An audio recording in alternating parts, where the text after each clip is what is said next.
সর্বনিম্ন তাপমাত্রা 6.7 degree Celsius. এছাড়া চুয়াডাঙ্গা, মেহেরপুর ও গোপালগঞ্জে তাপমাত্রা নেমেছে 7 ডিগ্রিতে। সেই সাথে রাজশাহীতে সকাল থেকেই ঠান্ডা বাতাস ও ঘন কুয়াশায় বিপর্যস্ত জনজীবন। তবুও জীবিকার তাগিদে সাত সকালেই কাজে বের হচ্ছেন শ্রমজীবীরা। মেহেরপুর ও চাঁপাইনবাবগঞ্জের টানা শীতের দাপটে খেটে খাওয়া দিনমজুর সহ নিম্ন আয়ের মানুষের দুর্ভোগ চরমে। বিস্তারিত জানাতে যুক্ত হচ্ছেন রাজশাহী থেকে মারুফ হাসান, চাঁপাইনবাবগঞ্জ থেকে সোহান মাহমুদ আর মেহেরপুর থেকে মুজাহিদ আল মুন্না। প্রথমে চলে যাই রাজশাহীতে মারুফের কাছে। মারুফ, জানাবেন তাপমাত্রা এখন রাজশাহীতে কত আর জনজীবনে তার প্রভাব কেমন?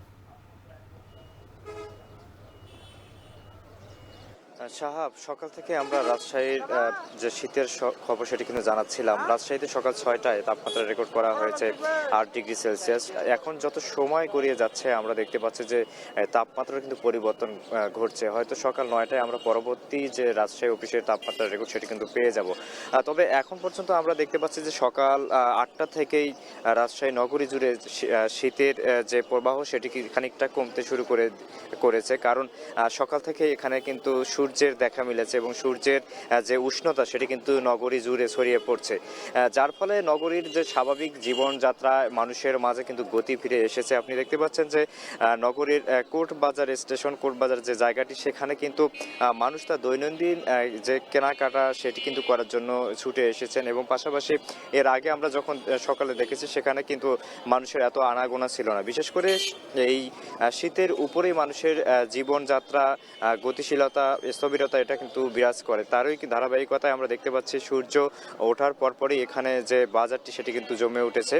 এবং যারা শ্রমজীবী মানুষ আছে তারাও কিন্তু তাদের কাজের সন্ধানে এখান থেকে ছুটে যাচ্ছে তাদের কর্মস্থলে।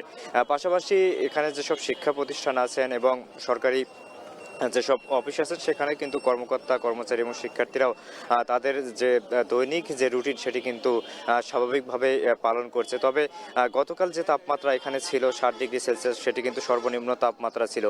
শীতের যে দাপট সেটি কিন্তু আমরা দেখতে পাচ্ছি যে এবার পৌষের প্রথম থেকেই কিন্তু নগর জুড়ে সেটি কিন্তু বিরাজ করছে। তার প্রভাব আরও কয়েকদিন থাকতে পারে বলে কিন্তু আবহাওয়া অফিস কিন্তু আমাদের জানিয়েছে। তবে আজকের যে তাপমাত্রা সকালে রেকর্ড করা হয়েছে, আজকে সময় যত বাড়বে দুপুর পর্যন্ত এই তাপমাত্রা আরও বৃদ্ধি পাবে এবং পরবর্তীতে মূলত সন্ধ্যার পর থেকেই সকাল এবং ভোর পর্যন্ত এই তাপমাত্রাটা খানিকটা কিন্তু কম থাকে, যার জন্যই মানুষের যে স্থবিরতা এবং তাদের যে কাজের ক্ষেত্রে ব্যাঘাত ঘটে সেটি কিন্তু ঘটে থাকে।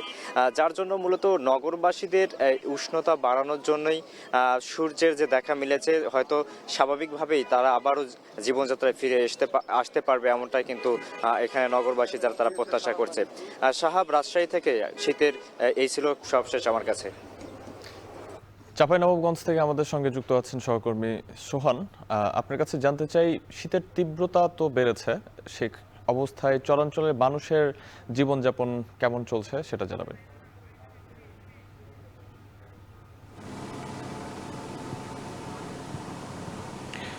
সাহেব, গত 10 দিনের বেশি সময় ধরে চাঁপাইনবাবগঞ্জে সূর্যের দেখা মিলছে না। এতে কিন্তু চরাঞ্চলের যে বাসিন্দারা রয়েছেন তারা কিন্তু ব্যাপক ভোগান্তিতে পড়েছেন। এখানকার মানুষরা আসলে অনেকটাই কৃষি নির্ভর, সেক্ষেত্রে তাদেরকে কৃষি জমিতে কাজ করতে হয়, গরু ছাগল পালন করেন। সেক্ষেত্রে তারা একটি ঘরে গরু ছাগল নিয়ে বসবাস করছেন, এতে তারা ভোগান্তিতে দিন পার করছেন। সেভাবে তাদের কাছে শীত বস্ত্র পৌঁছাচ্ছে না, সেক্ষেত্রে তারা ব্যাপক ভোগান্তিতে পড়েছেন। তারা মাঠে কাজে যেতে পারছেন না। তারা বলছিলেন যে মাঠের কাজে না যাওয়ার কারণে আসলে তাদের ফসল নষ্ট হচ্ছে। এছাড়াও তাদের যে জীবনযাত্রা, চিকিৎসার মান এটি আসলে অত্যন্ত খারাপ। চরাঞ্চল থেকে শহরে আসতে প্রায় 4 ঘন্টার বেশি সময় আসলে নদী পার হয়ে আসতে হয় নৌকায় করে। সেক্ষেত্রে তারা অসুস্থ হলেও শহরে আসতে পারছেন না, এক কথায় উপজেলা স্বাস্থ্যকেন্দ্রগুলোতে আসতে পারছেন না। এতে তারা ব্যাপক ভোগান্তিতে পড়েছেন। চাঁপাইনবাবগঞ্জে যেহেতু গত 10 দিনের বেশি সময় ধরে সূর্যের দেখা মিলেনি, সকালের দিকে 9.5 ডিগ্রি সেলসিয়াস আসলে তাপমাত্রা রেকর্ড করা হয়েছে। তবে আমাদের চাঁপাইনবাবগঞ্জে আসলে আবহাওয়া কেন্দ্র না থাকার কারণে আমাদেরকে রাজশাহী থেকে তথ্য সংগ্রহ করতে হয়। এতে কিন্তু গণমাধ্যম কর্মীরাও ব্যাপক ভোগান্তিতে পড়ছেন। তবে আজকের বিষয়টা একটু ভিন্ন। সকাল থেকেই সূর্যের দেখা মিলেছে, তবে এই চরাঞ্চলের বাসিন্দারা প্রত্যাশা করছেন যেহেতু সূর্যের দেখা মিলেছে দ্রুতই তারা স্বাভাবিক জীবনযাপন করতে পারবেন। সাহাব, এই ছিল আমার কাছে চাঁপাইনবাবগঞ্জের চর অঞ্চল থেকে সবশেষ।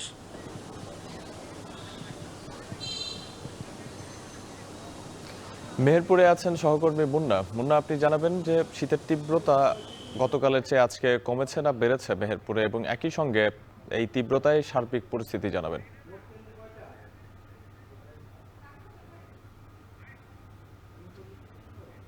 সাহাব, গতকালকের চাইতে কিন্তু শীত পরিস্থিতি আজকে আরো মানে করুণ।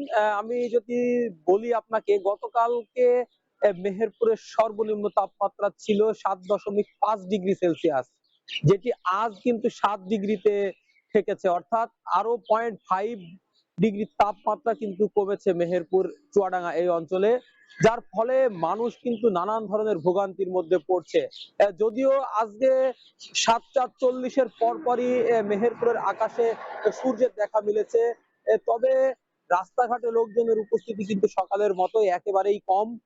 আমি মেহেরপুর শহরটা পুরোপুরি ঘুরেছি, তো কোথাওই কিন্তু আমি বাড়তি কোনো লোকজনের চাপ আমি দেখিনি। স্বাভাবিকের তুলনায় কিন্তু অনেকটাই কম ছিল লোকজনের উপস্থিতি। বিশেষ করে মেহেরপুর হোটেল বাজার মোড়ে কিন্তু সদর উপজেলার বিভিন্ন গ্রাম থেকে যারা শ্রমজীবী মানুষ, যারা দিন আনা দিন খাওয়া মানুষ, তারা কিন্তু জড়ো হয় এবং এখান থেকে তারা সারাদিনের যে রোজগারের জন্য কাজ কিন্তু এখান থেকে মেলে।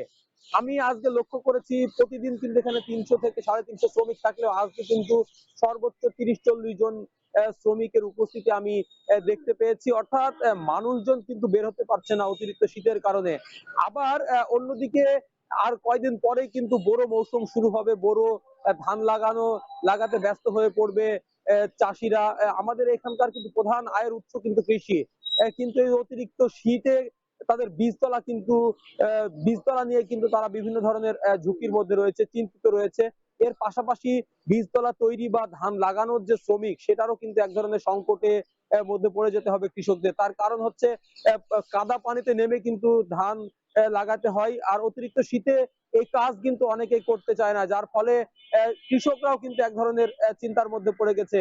আবার আরেকটি বিষয় আপনাকে জানিয়ে রাখি, অতিরিক্ত শীতের কারণে শীতজনিত যে সমস্ত রোগ, বিশেষ করে জ্বর, ঠান্ডা, নিউমোনিয়া, কাশি, এর উপদ্রব কিন্তু বেড়েছে, যার ফলে মেহেরপুর জেনারেল হাসপাতাল সহ উপজেলা স্বাস্থ্য কমপ্লেক্সগুলোতে কিন্তু রোগীর চাপ বেড়েছে।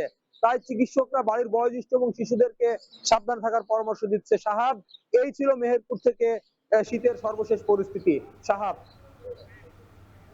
শীতের তীব্রতায় জনজীবনের প্রভাব নিয়ে বিস্তারিত জানাতে আমাদের সঙ্গে যুক্ত ছিলেন রাজশাহী, মেহেরপুর ও চাঁপাইনবাবগঞ্জ থেকে সহকর্মীরা।